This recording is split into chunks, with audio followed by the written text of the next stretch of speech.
Não. Eles ganham dinheiro te deixando o maior tempo possível dentro da plataforma. Quanto mais tempo você fica ali scrollando no TikTok, no Instagram, ou mais tempo maratonando uma série na Netflix, melhor é para a plataforma. O watch time, né, o tempo de visualização, é o ouro dessa nossa década. Porque a gente é bombardeado o tempo todo por várias notificações e várias empresas tentando buscar sua atenção. Que imagina assim, eu sou a Amazon, eu quero te vender um produto. Se você está fora da minha plataforma, eu não vou vender. Você está plugado em outra pessoa. E aí, imagina isso, né? A vitrine hoje, ela está no seu bolso, a vitrine. É no seu celular ali. A vitrine de todas as lojas, seja no varejo, seja o que for, cara, de e-commerce, você tem ali atenção. Então, o que funciona, né? Como funciona esse mecanismo?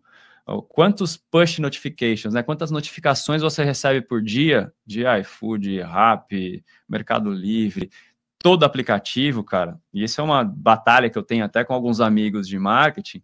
Cara, o quanto a gente tá bombardeando as pessoas com 15, 30, 50 notificações por dia para tentar vender e chamar essa pessoa para voltar para dentro do aplicativo.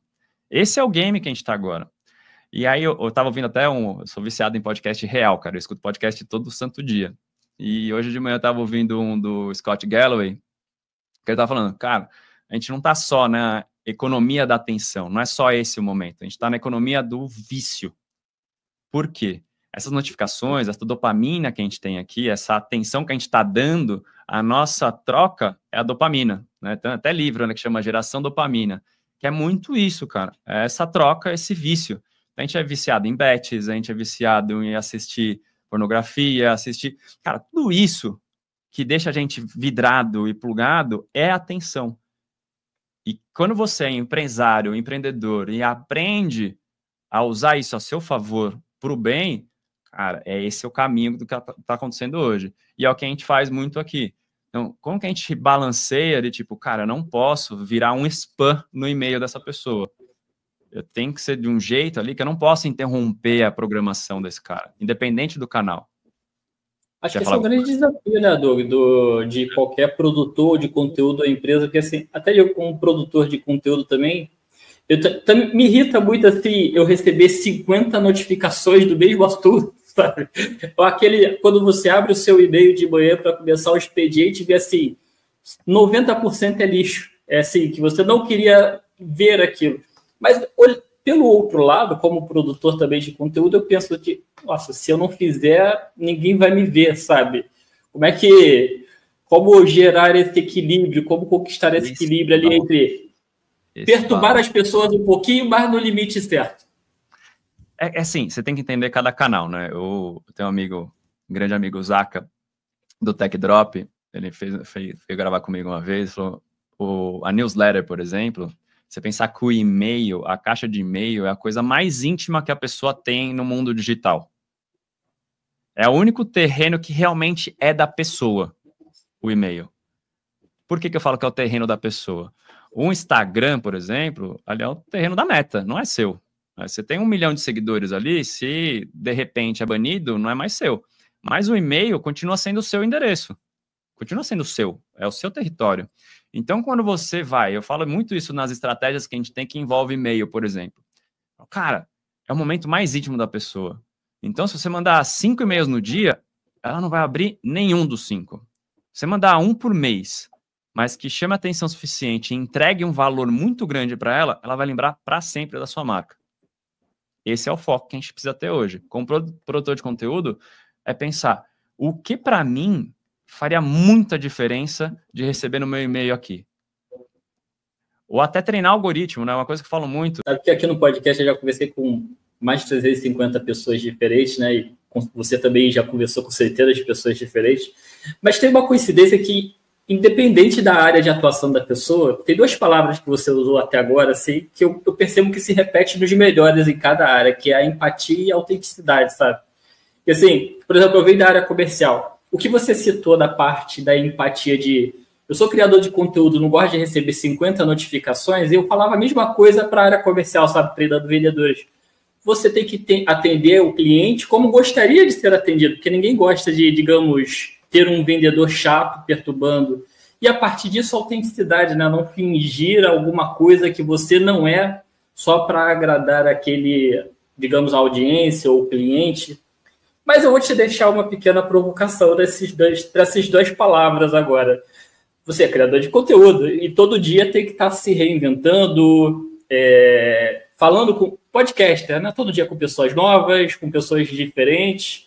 Como na repetição, no novo, conseguir ser autêntico, sabe? O tempo todo e ser empático sempre com... Por exemplo, você é podcast, como consegue ser empático todos os episódios que você realiza todos os dias? Como funciona isso para você?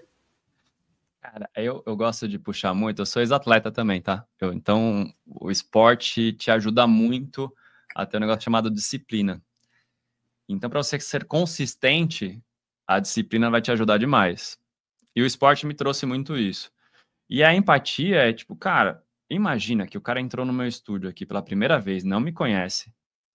Vou fazer um monte de pergunta para ele. O quanto eu posso deixar essa pessoa super confortável aqui para ela conversar comigo, se abrir aqui comigo. Então, um preparatório, quando a pessoa chega aqui no estúdio, pô, toma um café comigo, come um pão de queijo, a gente fica uma meia hora, 1 hora antes ali conversando, se soltando, para na hora que chegar no estúdio, ficar mais fácil ter essa empatia com a pessoa. Porque, cara, imagina você chegar no estúdio com um monte de luz, um monte de câmera, um monte de gente que você não conhece, sem nunca estar preparado para fazer isso. É muito difícil. A pessoa trava, ela fica tímida, ela não consegue se desenvolver na câmera. Então, o exercício de empatia é, imagina se eu tivesse ali, realmente calçar o calçado dessa pessoa, né? Colocar o tênis dessa pessoa, né? Tipo, pô, eu cheguei lá, só gente desconhecida, eu tô amedrontado, tô com medo, né? É isso, obrigado, gente. Às vezes foge umas palavrinhas. Tô acuado ali, né? E vou me abrir para essa pessoa que eu nunca ouvi antes. Então, se eu não deixo essa pessoa confortável, eu, sendo verdadeiro, desanda o podcast, desanda. E outra, né? É muito da conexão, né? Eu falo que o ConturbiCast é meu MBA, cara. Porque a gente traz uma galera de muito peso aqui, né? Um monte de diretor de marketing, CEOs, que eu aprendo demais, velho. Então, a curiosidade que eu tenho com esse cara aqui gera mais empatia, porque eu tô dando muita atenção para ele. Então, essa moeda de troca de atenção, né? Já que a gente tá falando da economia da atenção, eu falo que podcast é uma das situações que no mundo moderno hoje quase você não tem mais, cara. Enquanto eu tô gravando podcast aqui, eu e você, a gente fica praticamente mais de 1 hora conectado one-on-one, olho no olho, sem interferência externa. Sim. Que momento da vida moderna hoje você tem isso, cara? Nem meditando numa sauna você tem isso. É muito louco o poder do podcast. Até falei ontem no episódio de ontem que, claro que a gente tenta ter esse momento assim com a família, né? Mas a gente sabe que a dinâmica do dia a dia, conta, compromissos, é raro não só ter o tempo, eu diria até a profundidade das conversas que eu tive aqui, por exemplo, que eu já conversei com várias pessoas sobre desenvolvimento pessoal, e você percebe que eu sempre levo de alguma forma o assunto para a pessoa, né? Então, assim, muitas das conversas profundas que eu tive aqui no podcast, eu acho que eu não tive na vida real, digamos assim, se eu puder colocar dessa forma. E assim, porque a gente não tem tempo de ter essa conversa real, e quando a gente se propõe a ter essa conversa real, digamos, na vida real ali, eu acho que é desafiador, porque assim, você precisa se abrir. Eu não sei se isso também você percebeu isso com o tempo criando podcast, Douglas. É assim, e ao mesmo tempo tem gente que é tão preparada para essas conversas que por mais que você tenta dar uma bola curva e tudo mais, a pessoa tem um media training ali, né?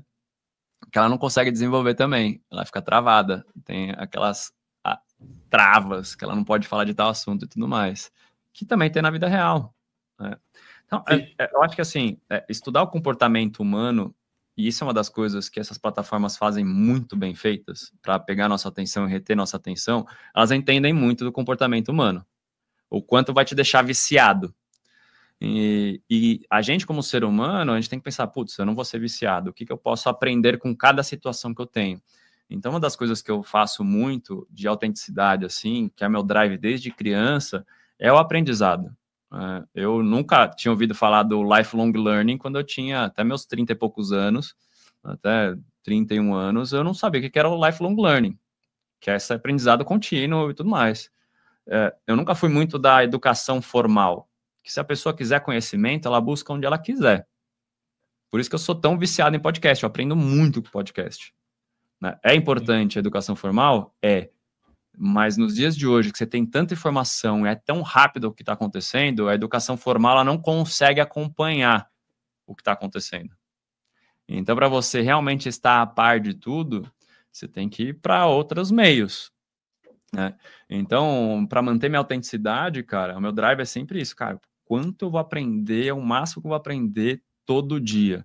E a empatia é todos os contatos que eu vou ter diariamente, como eu faço com que essa pessoa se sinta confortável, se sinta prestigiada em todo ponto de contato que eu tiver. Vai me ajudar a ser uma pessoa melhor, vai ajudar eu a vender, a produzir conteúdo melhor e ser eu mesmo, cara, porque eu sou desse jeito. Eu gosto de agradar as pessoas e servir as pessoas. Eu tô sendo real. Então, a autenticidade é você ser real. Assim, estamos falando de alguém que há 20 anos, pelo menos, cria conteúdo. E está se reinventando, e está, digamos, criando novo. E, assim, tem muita gente criando conteúdo mais recente, né? Tanto para empresas, quanto no âmbito pessoal também, pessoas que querem crescer como personalidade. E eu fico pensando assim, como que há 20 anos você consegue ser criativo, pensar no novo e ainda ter saúde mental? Cara, quem disse que eu tenho saúde mental? Eu fiz até brincadeira, né? Faz 10 anos que eu faço terapia, então isso ajuda muito a se entender e ir melhorando a conversa. Mas uma das coisas, cara, é você não se fechar. É todo momento você pensar, eu vi alguma coisa, o que aquilo dali pode virar uma outra coisa. Por exemplo, eu tô scrollando no TikTok para ver o que está acontecendo. Eu não estou simplesmente scrollando no TikTok para passar meu tempo. Eu estou vendo tendências. Que tipo de vídeo está viralizando ou não? Que tipo de vídeo as pessoas estão comentando? Como elas estão comentando? Esse comportamento, cara, por exemplo, eu estou andando na rua, eu vejo alguém mexendo no celular, eu vejo que aplicativo que é. Obviamente tem um certo de privacidade ali da pessoa. Mas ela está no Instagram, ela está no TikTok, está no WhatsApp. Eu vou vendo comportamento. Cara, que aplicativo é esse que essa pessoa está vendo? E outro. Cara, não sei. O que é isso que está acontecendo? Então, se você abre o leque, né, esse radarzão aqui, para ver o que está acontecendo no mundo, você, dependente do que for, cara, você vai sendo criativo e vai fazendo as coisas acontecendo. Na minha carreira, cara, eu nunca imaginei que eu ia fazer revista impressa como produtor de conteúdo. Olha que doideira, né? Você fala, revista impressa.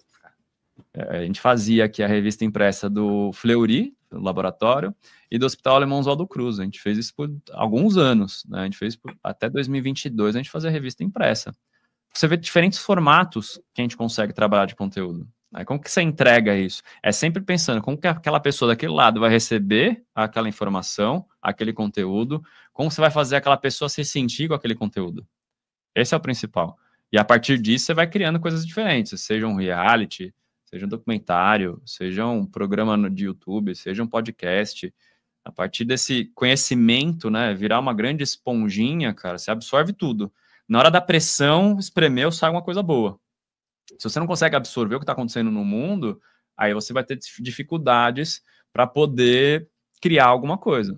Então, referência é tudo, cara. Quanto mais referência você tem, quanto mais você estuda coisas diferentes, né, que eu estava falando da bolha do algoritmo, eu tento furar a bolha do algoritmo dia sim, dia também. Porque se eu vejo só sempre as mesmas coisas que eu estou vendo sempre, eu vou deixar de ser criativo, né? Sim. Por que a diversidade é tão benéfica para a criatividade e para o empreendedorismo?